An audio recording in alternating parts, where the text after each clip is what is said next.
आज के समय पर तो आप झूठ बोल रहे हैं, आज के समय पर धोखा दे रहे हैं आप अपनी इमेज चमकाने के लिए सोचिए, आप इमेज चमकाने के लिए। दुनिया में वो भी घटना हुई एक साइंटिस्ट के साथ, अगर जान चली गई, किसी धार्मिक संस्था ने जान ले ली, सजा सुना दी। जब उस धार्मिक स्थान को ये पता लगा कि ये साइंटिस्ट सही था, 400 साल बाद माफी मांगी थी। क्या ये सरकार माफी मांगेगी इस बात को लेकर के? क्योंकि हर कुंभ 144 साल बाद होता है।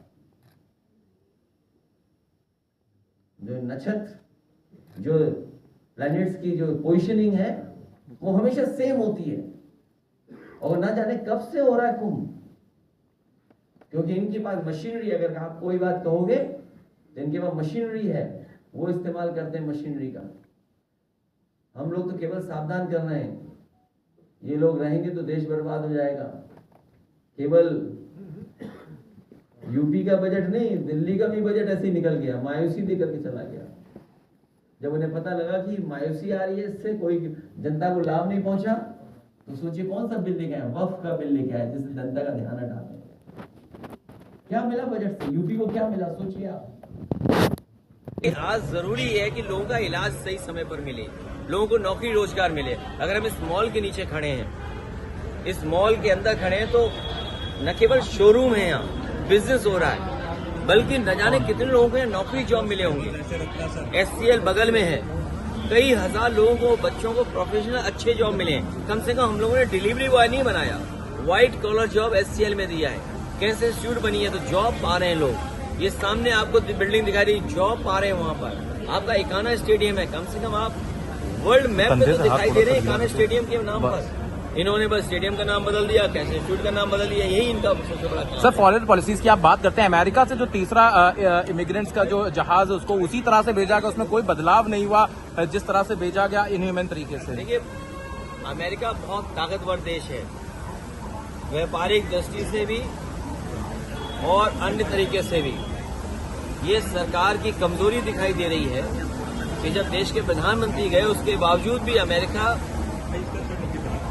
उन लोगों को हथकड़ी और बेड़ियां बांध करके भेज रहा है। इससे ज्यादा हमारे देश का अपमान और क्या हो सकता है कि हमारे नागरिक बेड़ियों में, हथकड़ियों में आ रहे हों। और उससे भी बड़ी बात यह है कि जो लोग ये सपना दिखा रहे हैं कि हमारा विकसित भारत है, हमारी $5 ट्रिलियन की इकोनॉमी है, हम विश्व गुरु हैं, तो सोचो नौकरी के लिए लोगों को अपने खेत बेच के जाना पड़ रहा है, जमीनें बेच करके जाना पड़ रहा है, घर परिवार से उधार लेकर जाना पड़ रहा है। कि यही विश्व गुरु का सपना था कि लोग उधार लेकर के जाएं, पकड़े जाएं, तो वो फौज वहां की बेड़ियों में, हथकड़ियों में आपको वापस भेज दे। दिल्ली के मुख्यमंत्री का चेहरा अब तक नहीं क्लियर हो पाया है। सबसे बड़ी बात समझने की ये है कि जो लोग ये कहते हैं कि अर्थव्यवस्था हमारी 5वें नंबर की देश दुनिया में है और 3रे नंबर की अर्थव्यवस्था बन जाएगी, वहीं यूपी सरकार का जो सपना है $1 ट्रिलियन इकोनॉमी का, क्या $1 ट्रिलियन इकोनॉमी का सपना ये कुंभ से पूरा करना चाहते हैं?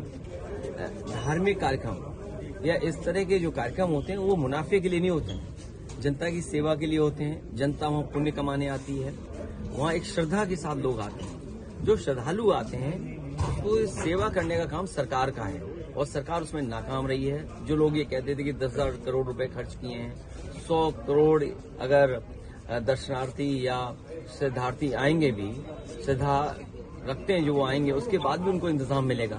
लेकिन जिस तरह की वहाँ पर व्यवस्था देखने को मिली है, शायद इतना मिसमैनेजमेंट किसी कार्यक्रम में नहीं हुआ होगा जितना इस सरकार में हुआ है। अब तो एनजीटी की रिपोर्ट आ गई है, पानी की गुणवत्ता क्या है। सरकार ने अगर 2 साल पहले, 3 साल पहले या जब सरकार बनी थी तब काम किया होता तो शायद ऐसी रिपोर्ट ना आती, इतने गंदे पानी में लोगों को स्नान करने का मौका न मिलता। नई दिल्ली रेलवे स्टेशन पर भी जो इतना बड़ा ये हादसा सरकार की वजह से हुआ है। सरकार ने कोई तैयारी नहीं की। अगर सरकार ने तैयारी की होती तो न ट्रैफिक जाम होते, न इन्हें स्टेशनें बंद करना पड़ता, न स्टेशनों पे इतने लोग की जान जाती। मुख्यमंत्री विधानसभा में कह रहे हैं कि ये लोग जो हैं वो उर्दू को प्रमोट करते हैं, इंग्लिश में अपने बच्चों को पढ़ाते हैं और ये सिर्फ क्या मुल्ला बनाना का, मतलब इस तरह की भाषा का इस्तेमाल। देखिए, जब हेट स्पीच के बारे में एक संस्था ने सर्वे करके बताया तो उसमें भारतीय जनता पार्टी दुनिया में सबसे आगे नजर आई वो पार्टी। और जब लीडर्स का हम वो करेंगे किसने सबसे ज्यादा हिट स्पीच दी है, उसमें उत्तर प्रदेश के मुख्यमंत्री सबसे आगे हैं। मुझे लगता है वो गलत भाषा बोलने पर या इस तरह के व्यवहार करने पर उन्हें कोई न कोई मेडल दे रहा है। और ये बात मत भूल जाना आप, यही चैनल था, ऐसे ही आमने सामने कैमरे के खड़े थे, मुख्यमंत्री जी ने पता नहीं कौन सा शब्द का इस्तेमाल किया था, वही नहीं जो रोने की एक्टिंग की थी। आप जानकारी करिएगा, जब पहली बार रिकॉर्डिंग हुई तो वो ज्यादा रो दिए, पूरी रिकॉर्डिंग डिलीट करनी पड़ी, दोबारा उन्होंने रो करके जो दिखाया, फिर खुद रिकॉर्डिंग देखी, तब जाकर के वो वीडियो लाइव हुई। मुख्यमंत्री तो ऐसे मुख्यमंत्री से क्या उम्मीद आप कर सकते हो? मुख्यमंत्री कह रहे हैं कि